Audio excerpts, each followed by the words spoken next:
and that my audio is present, right? Right.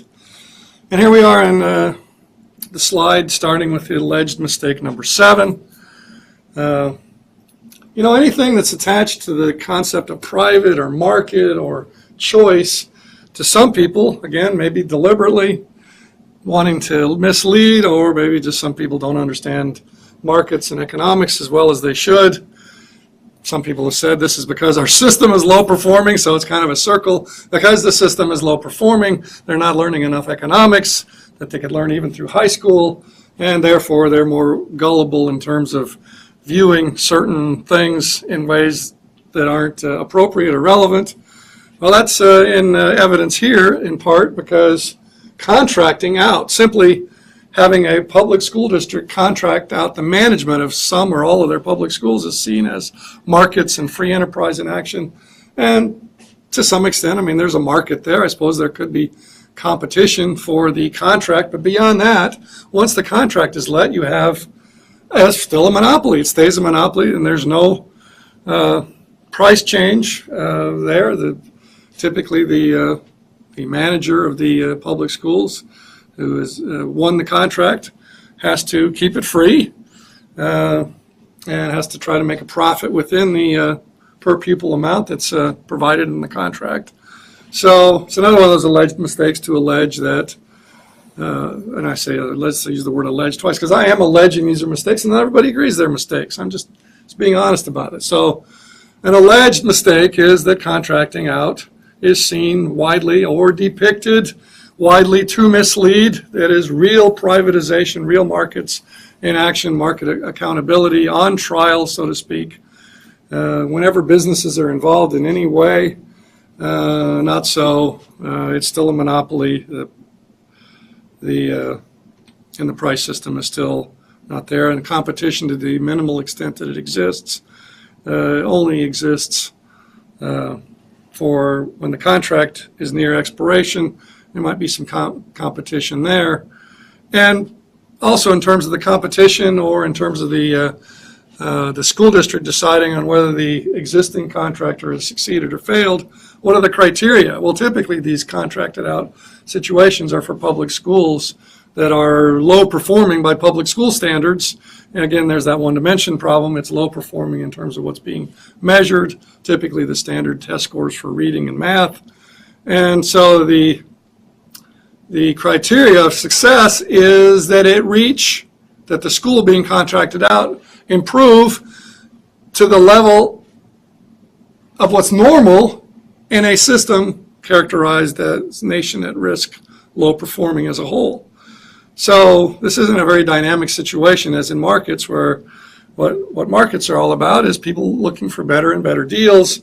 And so the producers, either the existing producers or entrepreneurs entering the market, are constantly trying to outdo each other, which is a very good dynamic, which would be not present in a contracting out situation. Also, there's mistakes made allegedly, alleged mistakes allegedly, by viewing new programs as barnacles on the current system instead of potentially transformative. Again, this is similar to mistake number 2. Again, we have the intellectual prisoner of the status quo problem. That's well worth repeating in this form. For example, voucher programs are seen to face a static private sector, both in terms of competition, which means church-dominated, and size, which means too small to accommodate many transfers. For example, it's been argued, sometimes with a straight face, that, school choice isn't relevant because, there just aren't that many empty seats in the private schools for that to matter at all. Well, duh. Construction, or in many places, not around here, in some parts of town, many places there are empty schools. Okay? So between the fact that we can change some buildings that already exist to use as schools, we can build new schools, we can build on an existing school, the notion that it could matter to anybody, policy-wise, that there aren't that many empty seats in existing private schools, well, I'm not sure what it speaks to. Maybe to the focus group tested gullibility of those in the audience to whom this is stated, that the existing capacity could be anything a very meaningful constraint for anything that would be a tentative procedure in a nation at risk system.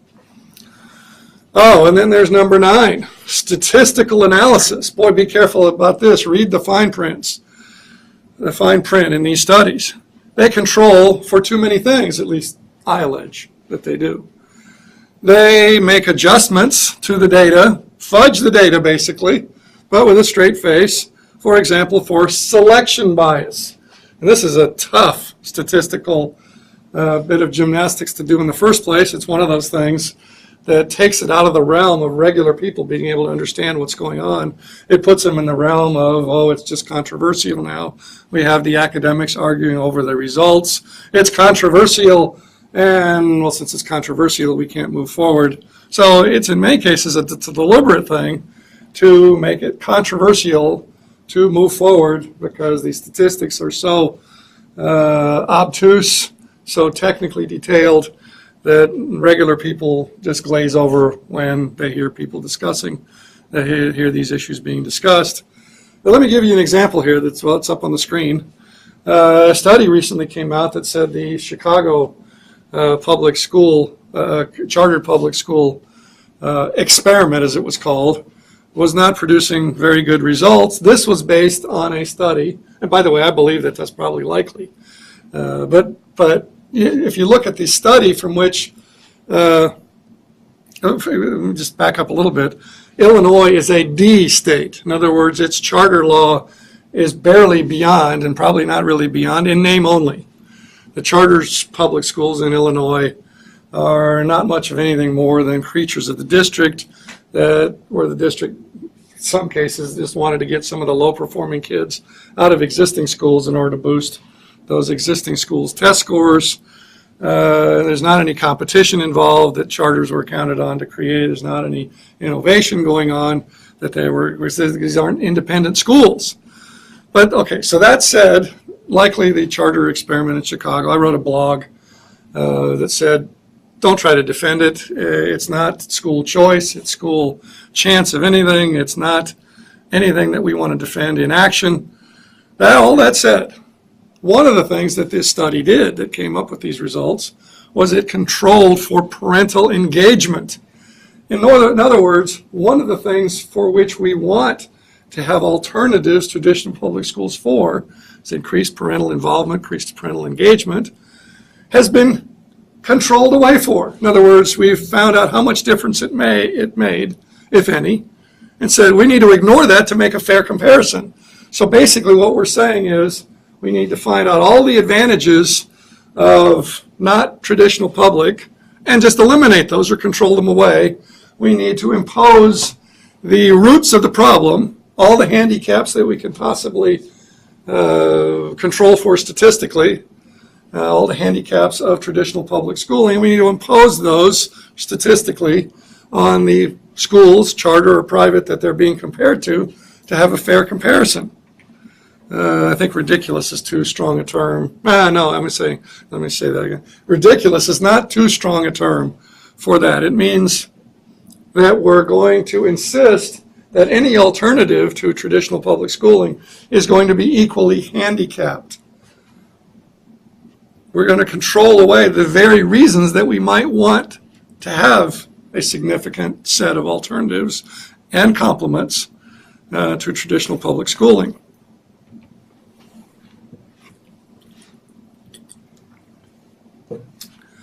The comparisons of public and private schools are known to statistically impose, in many cases, the cost of comprehensiveness on the private schools in order to make them comparisons fair. In other words, it's argued that, well, private schools might do better because they don't have to have all these different kids in them. Well, duh, yes, that's the point.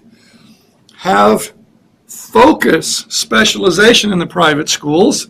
Make sure that the whole system addresses all of the children, but don't impose on each school that each school has to be appropriate for all the children. So anyway, for these comparisons to be allegedly fair, but not necessarily or probably not insightful, the statistical process often controls or eliminates the advantages, statistically eliminates the advantages so that someone can say, maybe with a straight face, that, well, we controlled for all of these things, and after we did that, that the private schools weren't any better than the public schools. Well, yeah, you controlled for all the reasons that they might be better. Okay, so again, it says that here in the next little thing that came up. We want to measure the value of a specialized menu, not do a what if the private schools were equally hobbled, how would they still be better? That's not an interesting question. Okay, again, why make a public-private comparison if you're going to deliberately overlook the key elements of private? Getting towards the end of the list here, you will widely note, or that's an awkward way to start a sentence. If you get into this area of study at all, you will see that many studies trumpet that they have followed the random assignment gold standard, which is to say, okay, we're going to decide the effect of X, and we're going to do that by having all these kids or schools, and I'm only going to treat part of them. Treat means apply X to them, a voucher program, whatever. Chartered schools, something like that. And we're going to randomly assign this treatment, and so a bunch of kids are going to get the treatment, and a bunch of kids are going to get the treatment, a bunch of kids are not, and so that'll be a basis of a fair comparison. Well, that works great when you're trying to test the effects of a medicine, for example. Okay, and the gold standard is widely applied, appropriately so, in the physical sciences, the medical sciences, and so on. But when you do it in the social sciences, you have to recognize two very important things. First of all, that to have a treated and untreated segment, you have to have a shortage, for example, of private school space. If you're going to compare children that want to exit their traditional public school and want to use a voucher, the only way to do that with this random assignment gold standard is for not all of the children that want out to be able to get out. Okay, so in other words, there's a shortage of space where these children want to go, so that some get to go there and some don't. And we all know from this semester, but again, it's worth harping on it some more, that you can get very misleading results because the shortage that results, that has to exist in order to have random assignment. Do you notice the different type there for emphasis? I don't do this very often. Shortages profoundly negatively impact seller behavior of anything, including schooling. A shortage means that the seller can cut corners, can kick back a little bit, can not bother to innovate or to constantly improve his or her product. And to the extent that matters to anybody, it will shorten the wait list, which is irrelevant, really, to the seller until it gets small. But to the extent that there's any wait list at all, any buffer at all against accountability to consumers, the shortage means that the seller does not have to be nearly the same kind of seller that would be if his or her behavior impacted the revenue of the business, in this case, a school. So, for example, if there's a shortage and there's some customer dissatisfaction, the customer leaves, they're immediately replaced.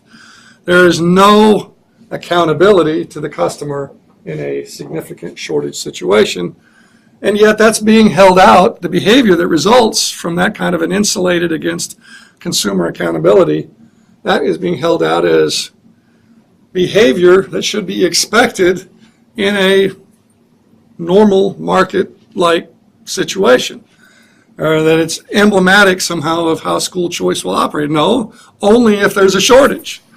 Perhaps you can detect a little frustration in my tone of voice in having tried to make this point, that it should be more obvious that it does so. You only have to focus your brain on it a little bit to understand that a seller with a large wait list for his or her product can get away with a lot of things without any impact on the revenue of the business. And notice the additional thing about the profit motive at the bottom there.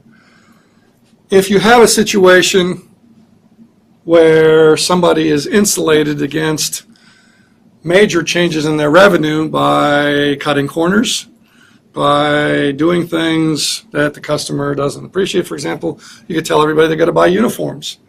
Unless they all hate it and they all just stampede for the exits, that's not going to cost you anything. You can impose those sorts of things on them because, yes, if you leave, no problem. You replace them, revenue is the same. So thinking about the cutting the corners, hey, that's a way to lower cost.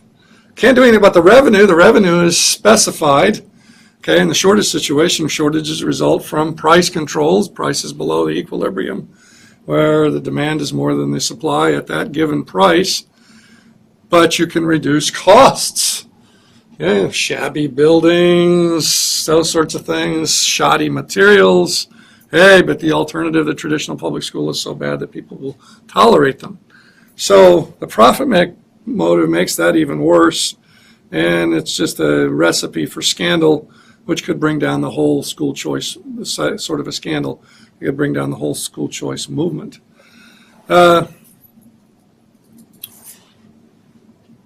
so I get pretty passionate about this particular issue, so I've jumped ahead of myself here again. But there you go. In case I said it too fast, now you can see it in print on your PowerPoint slide. And you probably heard all the jokes about economists not being able to agree, and you put all the economists on earth together and you still wouldn't reach a conclusion. Well, that's not true in this case.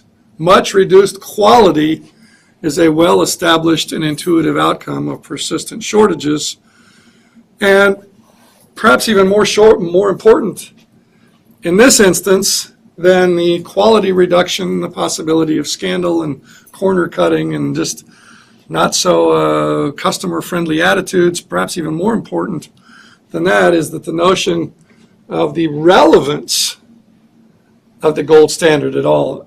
Namely, you're saying treated and untreated.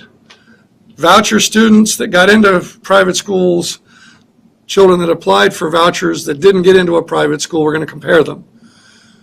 Well, that means you're using these as a benchmark. You're saying this isn't going to be affected by the experiment, deserving the term or not, by the alleged, let's see what difference vouchers make. Well, if we use this as the benchmark against which to assess the effectiveness on the treated people, you're saying these people are not going to be affected. You've just assumed away the whole reason for the voucher program. In other words, you're saying this voucher program isn't going to affect the children that remain in traditional public schools. Well, I thought the reason for a voucher program is if it's transformative, it's alleged to be transformative, if it's done on the basis of, we have a nation at risk school system and we need to change it. Now you're saying, well, these school outcomes are not going to be changed by the voucher program. So you've assumed away the whole reason to have the program. Now, it may be that the program is so tiny and small, it won't affect that, and so indeed. But also note, in terms of misleading and poisoning the well for future programs, what if the untreated group is affected?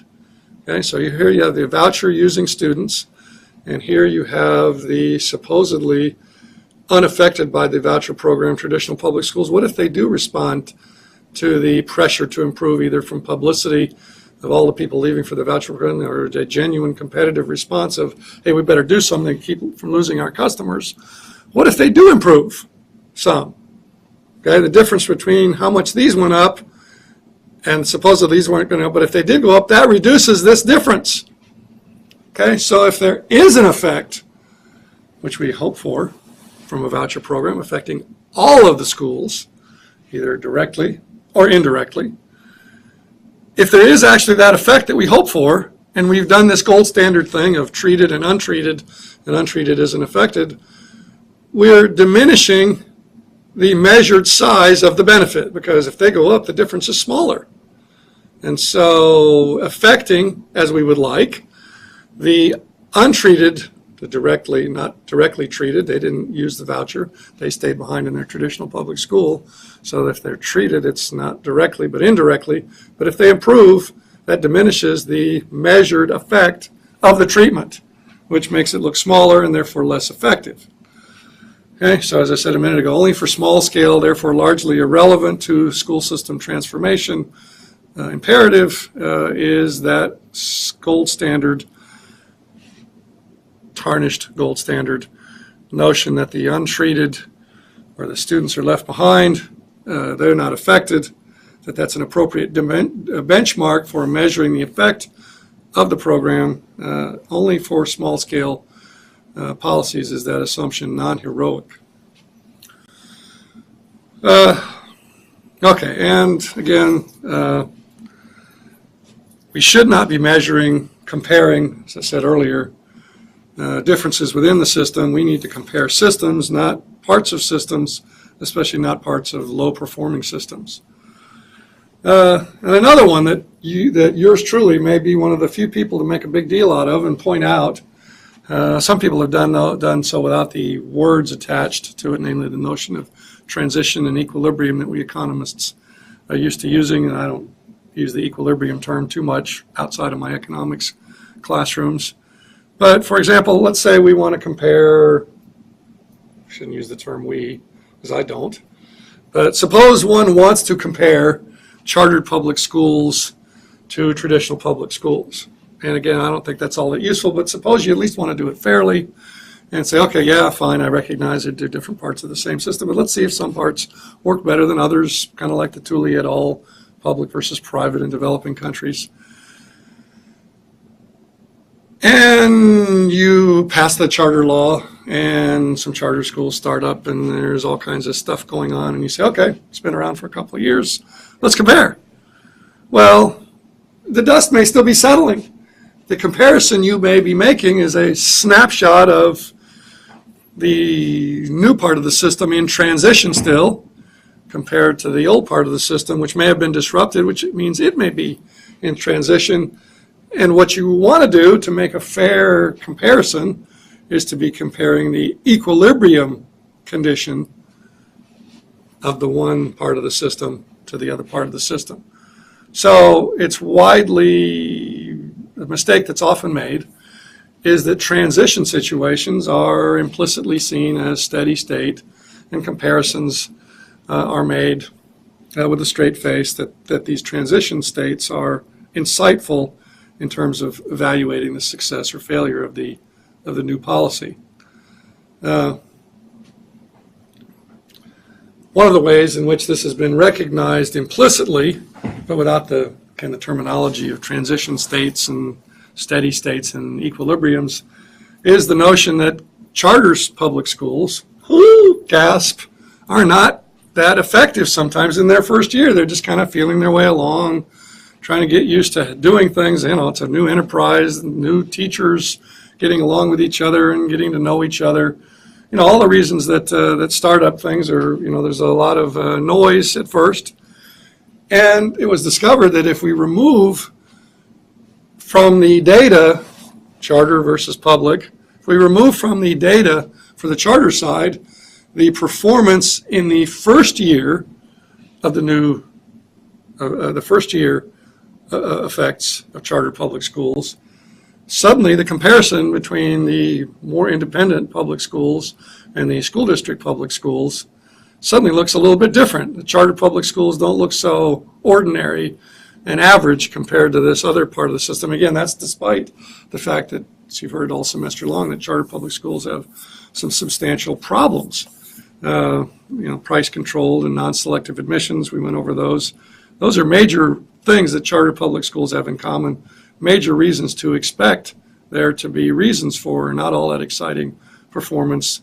Yet despite that, if you take out those first year effects, and if you only look at the AB charter law states, which is really all you ought to look at, because that's the place where there's really some degree of independence of these schools, whereas in the C, D, and F schools, the charter law is really in name only. They're just not much more than alternative schools within districts. So these comparisons can be harmful when done badly because people perceive them as tests of school choice in action. As you know, when you have a wait list for nearly every school and it's big, you don't even really have school choice, but charters is called school choice.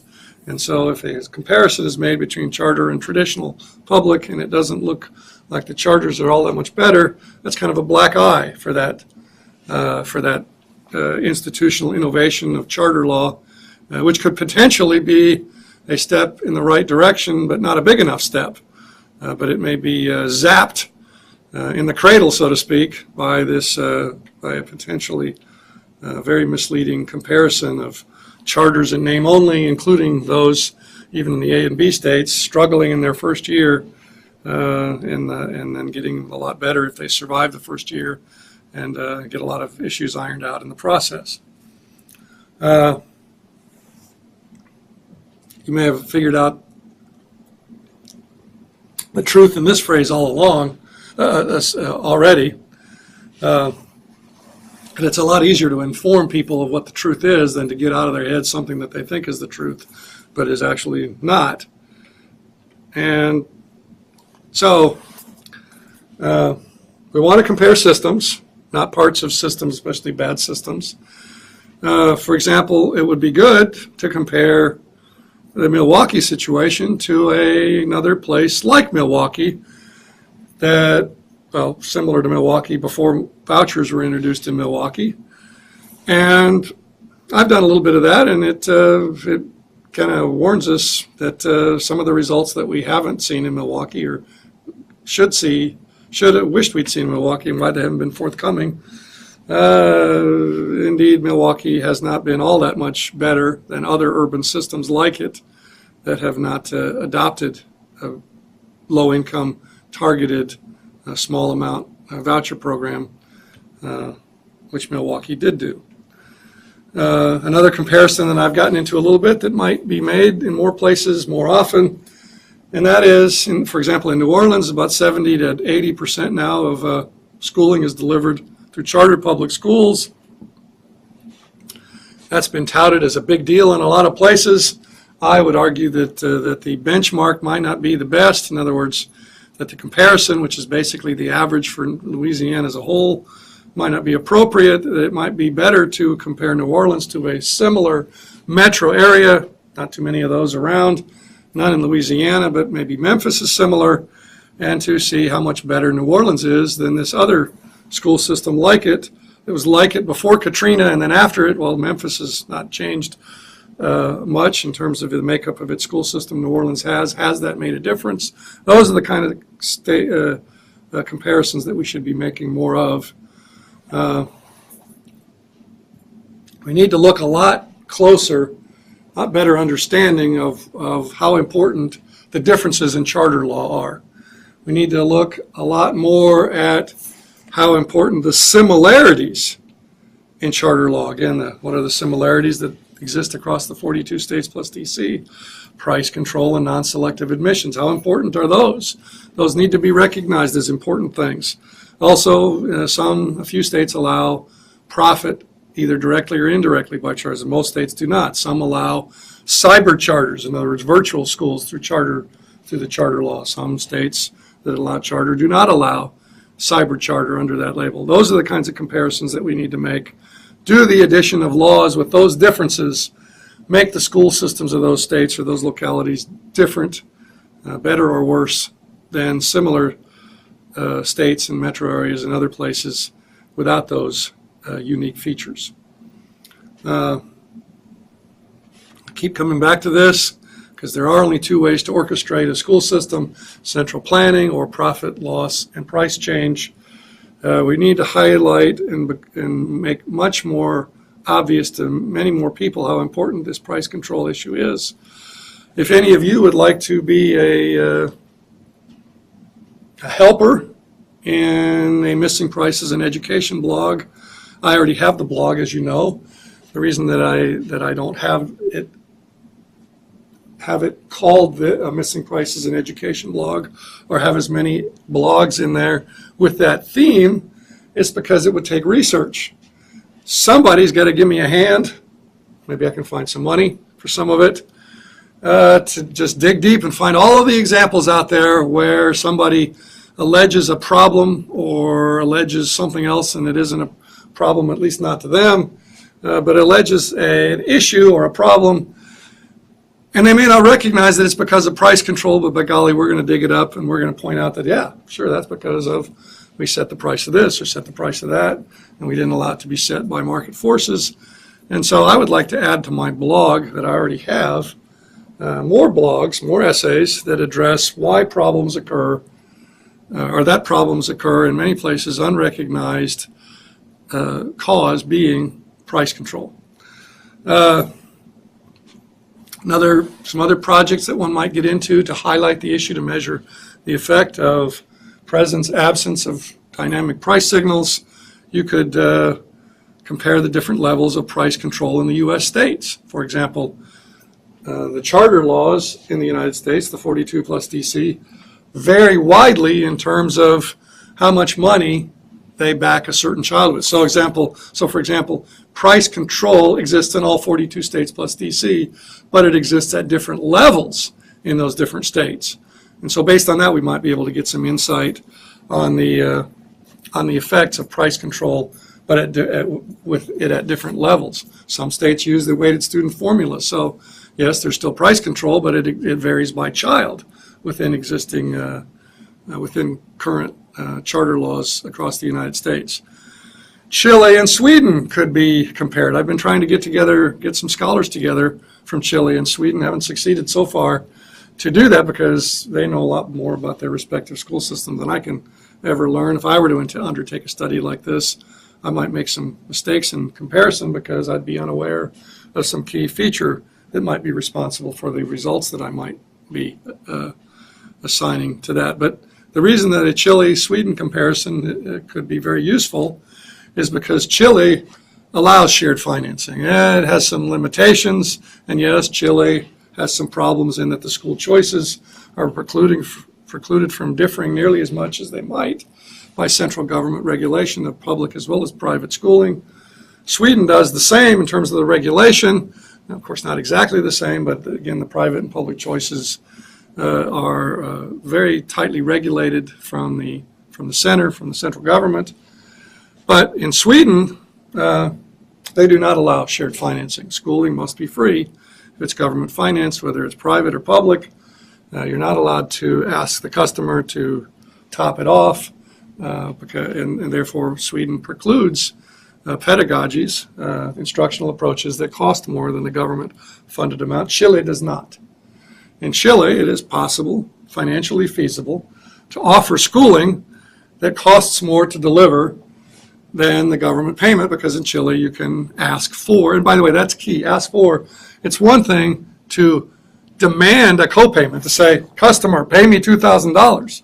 It's quite another to get him to do it, right? I mean, you can say that, look, here's this instructional approach, we think it's wonderful, and oh, by the way, it does cost more to do than the amount the government will pay us per child enroll, and so we have to charge this add-on, this shared financing amount of a couple thousand.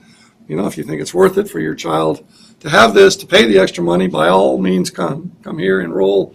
But so it's one thing to argue for it, to say we need it in order to be viable. It's quite another for the customer to say, sure, yeah, I'll pay it. Because after all, they have other choices. They, at the very minimum, they have the publicly provided schooling in Chile that's free. So it's one thing to allow a copayment, but that doesn't mean to allow any copayment. It still will be market constrained, although admittedly in some places there may not be that many alternatives to the traditional public school, so it may not be all that competitive. And so that may be an issue, at least at the beginning, that you might want to regulate the public utility model, regulate the copayment at first. But I digress. So we have two cases, Chile and Sweden, where they're very similar in terms of very regulated school choices. But in Sweden, copayment is not allowed. Price control absolutely must be free. In Chile, copayment is allowed, and schools vary in how much copayment is paid to them. In other words, in how much customers are willing to pay for something that does cost more than the government-funded amount. Okay, so within the United States, we could dig up the data for Edgewood. By that, on my filing cabinet, because I think I'm probably one of the last repositories of it that's readily available. And we could compare Edgewood results to Milwaukee results. Milwaukee is a publicly funded program, so there are a lot of things you have to control for.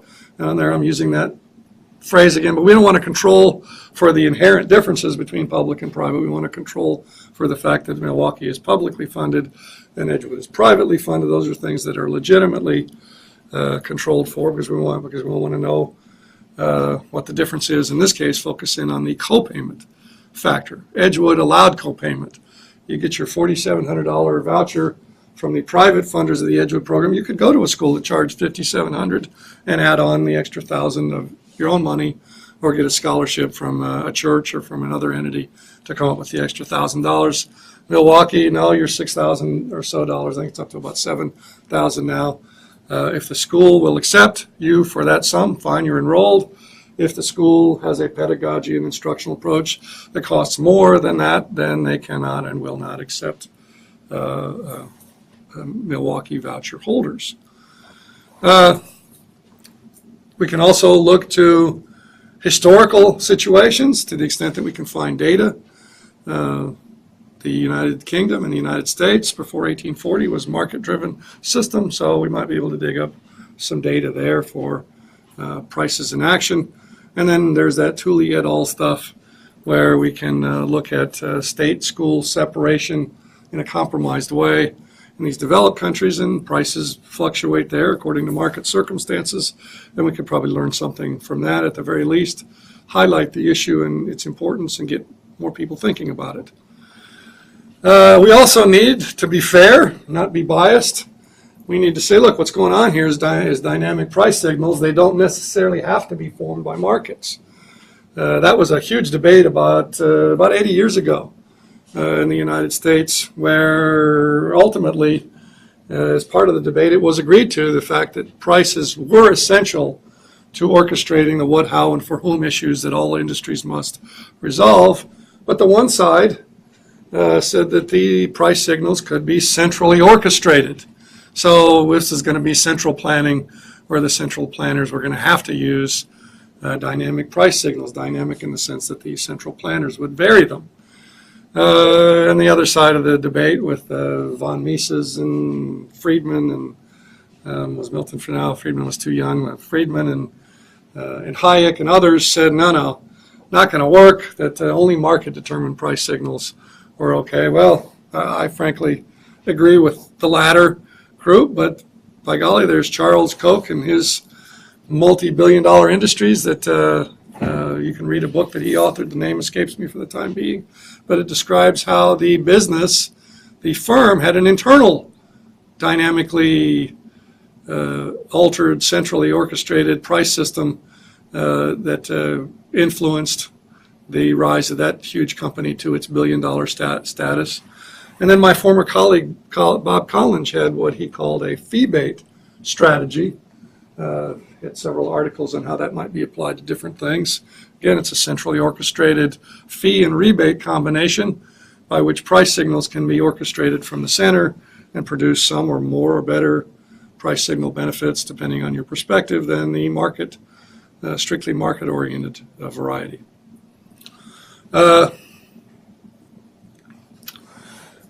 Part of what we need to move forward research-wise, since there are many things for which there are no data or not adequate data, is we need a major upgrade of simulation modeling, which means to create theoretical models for things and to put numbers into it, not necessarily real data, but plausible numbers, and then to vary those plausible numbers and to see how sensitive the system is to that.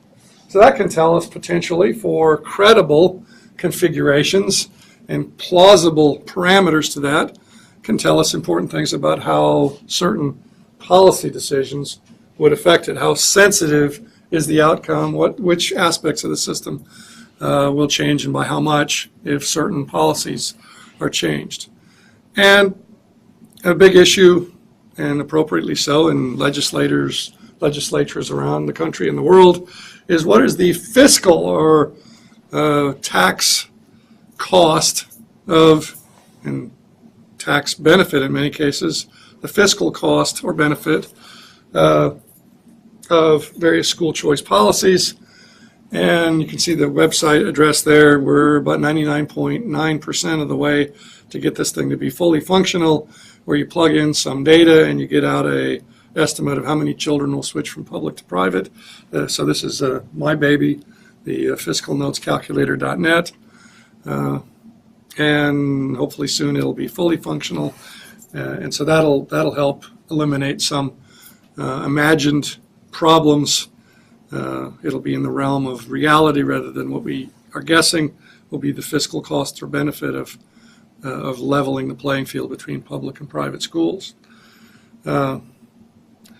And another issue that could stand some additional attention, perhaps if you're interested in this area, I'm looking for a co-author for a book about the specifics, what I call an anatomy of political control of schooling. We all have a general notion, at school boards and legislatures and where decisions are made, but exactly how decisions are made, exactly who is involved. Remember Adventures in Wonderland, written by Diane Ravitch?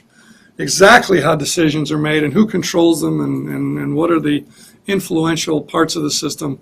That needs to be given a lot more attention and a lot more detailed description so we can make a reasonable comparison of imperfect systems. Namely, market control is an imperfect system, profit loss, price change, free enterprise, that way of addressing for how and for whom. And then there's the central planning, politically correct schooling. We need a lot better understanding of exactly how that process works in order to compare those two alternatives. And something else that I've worked on that I think would be helpful, especially to those who have a notion that some things are a lot freer and more open than they really are, is we can create, and I have created, an Education Freedom Index. Published, the description of it published in the Journal of School Choice in 2011. You start with a survey, a questionnaire, and people enter numbers and data into that as a result, and it spits out a number between 0 and 100 that says, on that 0 to 100 scale, how much freedom is there in the school system of a particular place.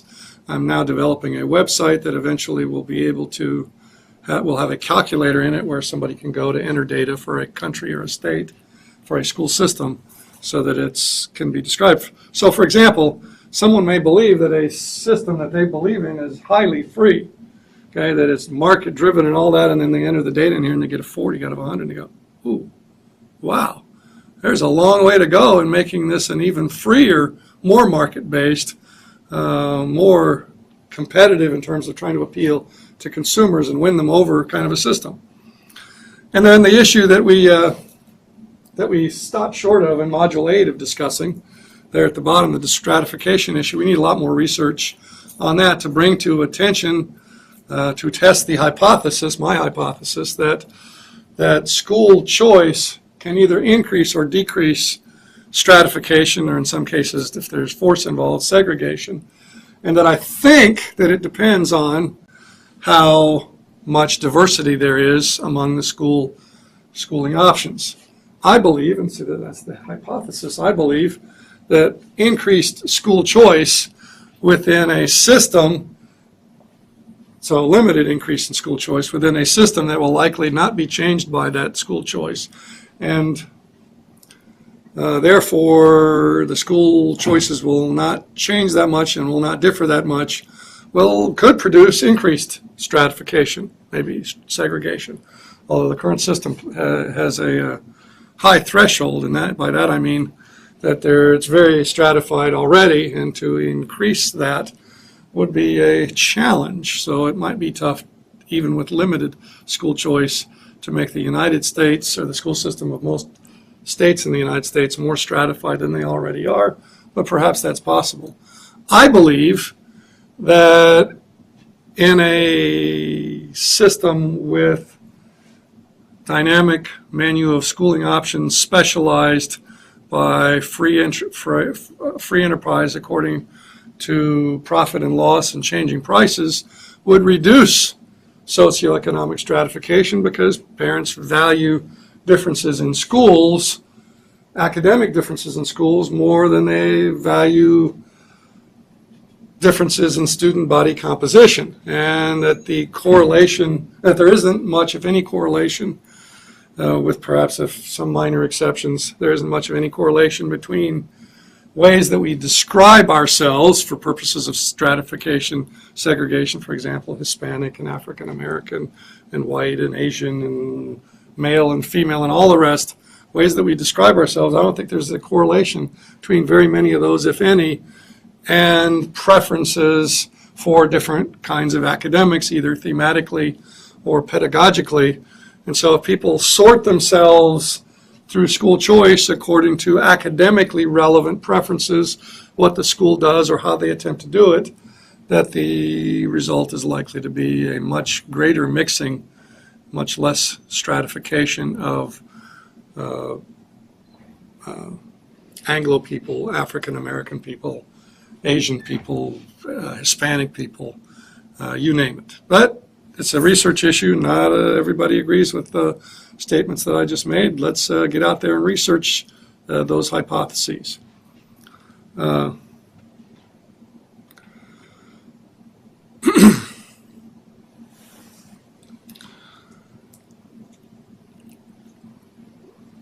lot of school systems around the world are heavily regulated. The content of schooling, public and private, is heavily regulated. And a lot of people that would not normally vote alongside the proponents of the existing system do so. For example, libertarians often oppose vouchers, just like teacher unions and other proponents of the current system. Why? For totally different reasons. The libertarians are against vouchers because they think that they will cause much increased regulation of private schooling. And so I'm not sure that that's necessarily the case. We may have another situation where the amount of additional regulation depends critically on exactly how we configure the policies that increase school choices and other important things, such as the content of schooling in the different schools. And so we need a rigorous assessment of the connection between subsidy by different means and regulations, particularly addressing the questions of which kinds of subsidies, policies, which ways of leveling the playing field, education savings account, tuition tax credits, refundable, non-refundable, tuition vouchers, direct payment, that list on the last module 7, which kinds of subsidy policies yield which kinds of regulations. And perhaps more to sell the whole thing than anything else, or well, we just mostly, a lot of times we do research just because it's on something on the frontier of knowledge is interesting.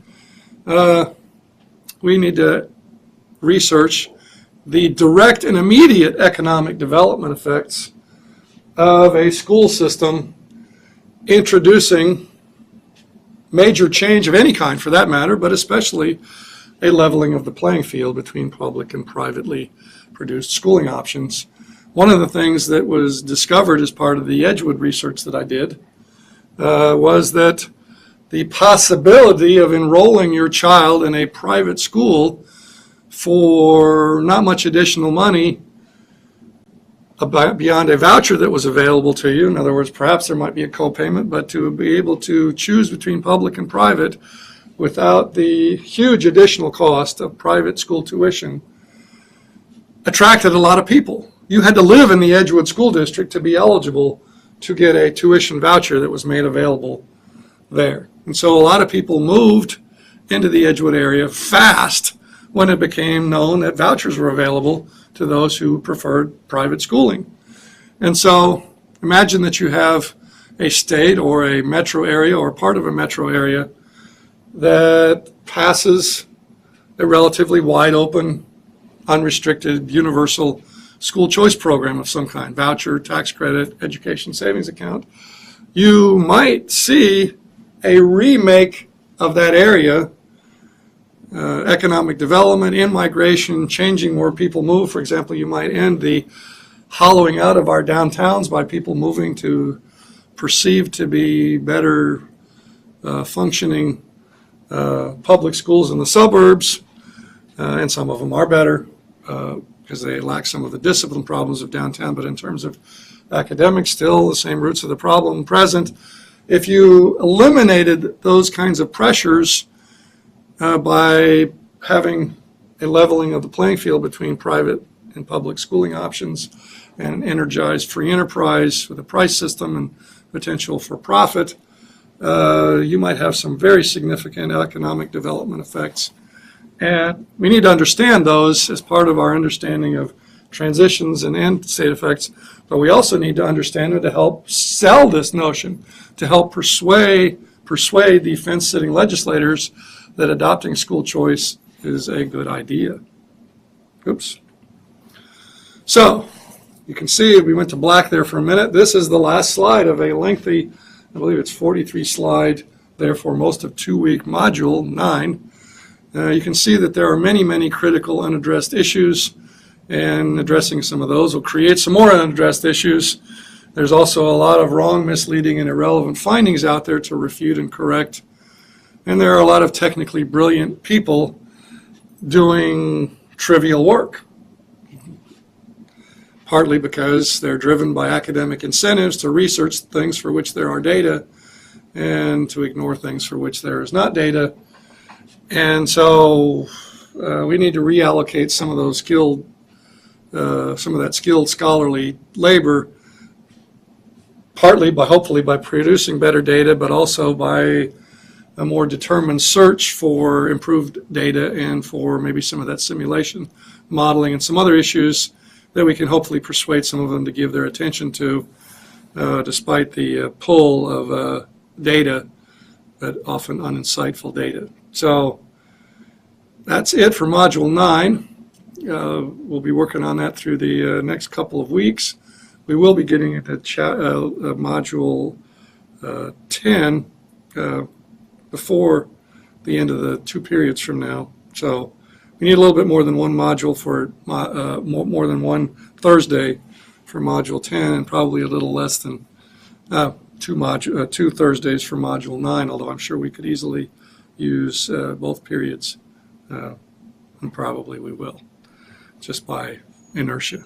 All right, so that's enough for today. It's still a monopoly. It stays a monopoly, and there's no price change there.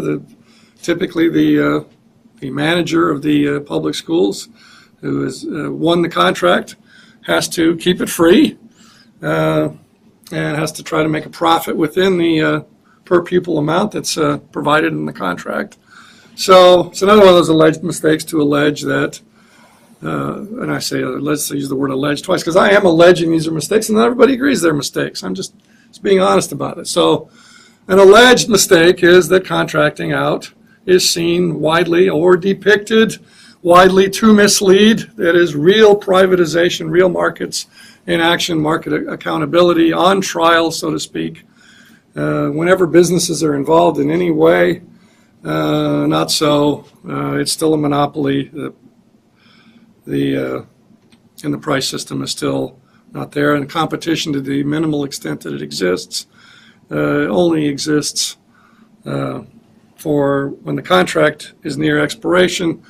Also, there's mistakes made allegedly, alleged mistakes allegedly, by viewing new programs as barnacles on the current system instead of potentially transformative. Again, this is similar to mistake number 2.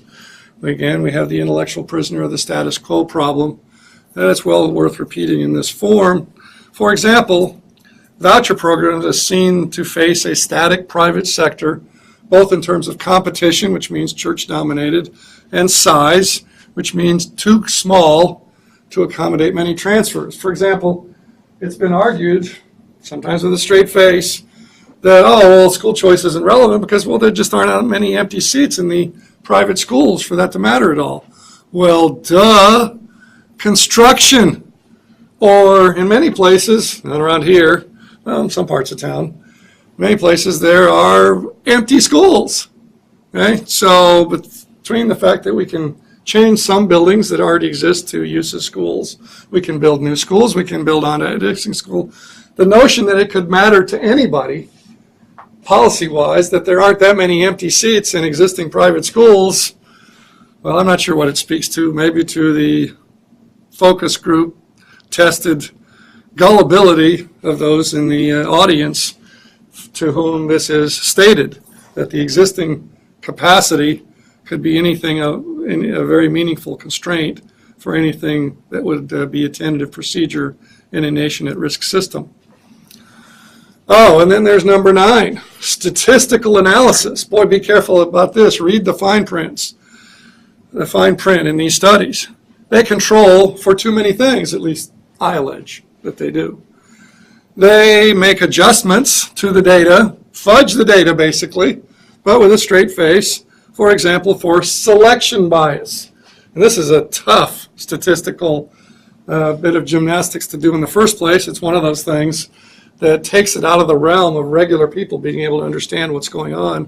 It puts them in the realm of, oh, it's just controversial, and that my audio is present, right? Right. And here we are in the slide starting with the alleged mistake number 7. You know, anything that's attached to the concept of private or market or choice, to some people, again, maybe deliberately wanting to mislead, or maybe just some people don't understand markets and economics as well as they should. Some people have said this is because our system is low performing, so it's kind of a circle. Because the system is low performing, they're not learning enough economics that they could learn even through high school, and therefore they're more gullible in terms of viewing certain things in ways that aren't appropriate or relevant. Well, that's in evidence here in part because contracting out, simply having a public school district contract out the management of some or all of their public schools is seen as markets and free enterprise in action.